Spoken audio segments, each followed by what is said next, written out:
1 p.m. and this is a special meeting of our County Board of Canvassers for the election that happened March 8th. Turn your mic on. Sorry about that. So I'm calling this meeting to order. In attendance are Commissioners Brooks and Duncan. And are there any changes to the agenda?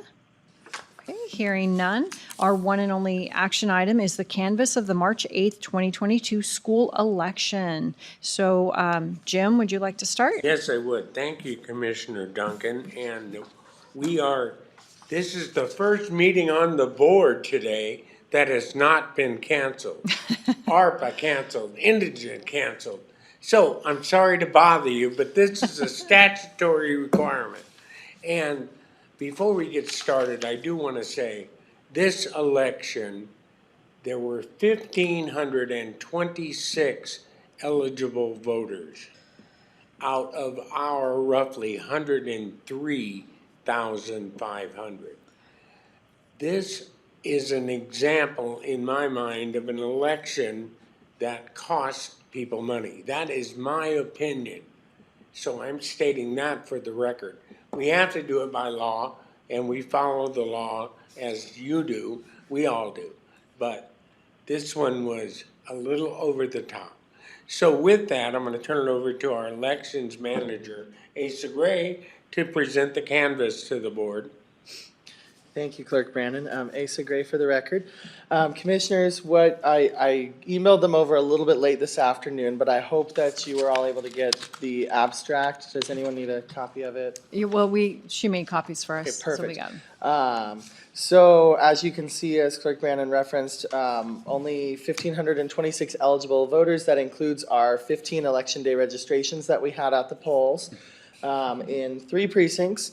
We did, a couple things I'll highlight is that precinct 66 only had 21 eligible voters. We did choose to open up that facility rather than send letters to those voters to have them go down to Worley, mainly due to redistricting and the May primary coming up so soon. We didn't want to cause confusion for people on where their polling place would be because those precinct boundaries down there really didn't change with redistricting, so we didn't want to cause any confusion heading toward May. We had 207 total ballots cast between absentee, early, and election day methods of voting.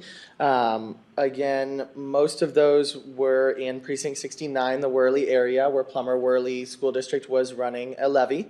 On the individual breakout pages, as I'll call them, of the abstract that show the specific ballot questions, in our county, the Kellogg Joint School District supplemental levy, there had more votes in favor than against.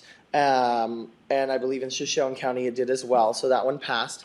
The Plummer-Worley levy had more votes against it in our county and did as well in Benawa, so that one failed, and we may see that come back at a future election, potentially even May. So we're waiting to find out on that. So outside of that, everything was pretty normal other than the size of this election, it just being extremely small, which did give staff the opportunity to get some extra practice on election day and election night, doing some of the tasks that we normally bring in other county employees to do, like unloading of supplies, inspection boards where they open up the ballot boxes and pull the ballots out, make sure there's no secrecy sleeves left in there, no weird sample ballots or something accidentally tossed in there by a voter. They got to perform those things that are not commonly what our specific election staff does because we have such a small team. We're normally all in the tabulator room ourselves. So because of this, we got to get some extra hands-on practice, which is really good. And I always want to give a shout out to our team there. Everybody is amazing and does a really good job. And so they are awesome and they deserve everybody's thanks, including mine, because they make, I would say, all of us look good because they do an extremely good job. So with that, are there any questions that you have for me regarding? I have a comment. Yes. Has the home counties canvassed yet?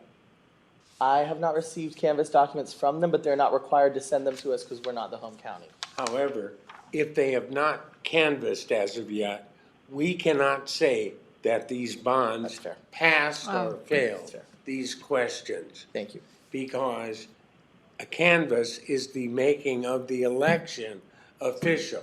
So today, we're going to make Kootenai County's results official if you choose to do so. Thank you. We Okay. will then forward the results of the canvass to Benoit and Shoshone counties. They are the home counties, not us. Okay. Good. I guess my only other question is, and I think you guys keep track of this, how many people did not show up with their ID and had to sign a declaration or I something? believe we only had one personal identification affidavit filled out Okay. this election.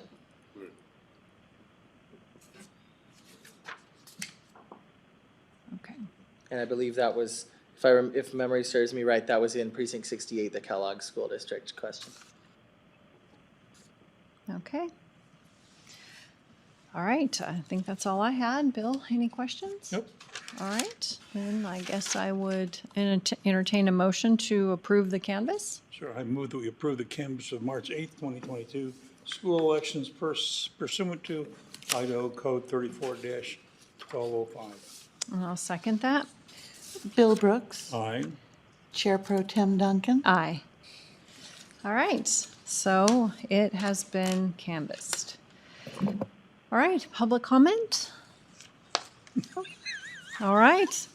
Thank you guys very much. It is 1:38 and this meeting is adjourned.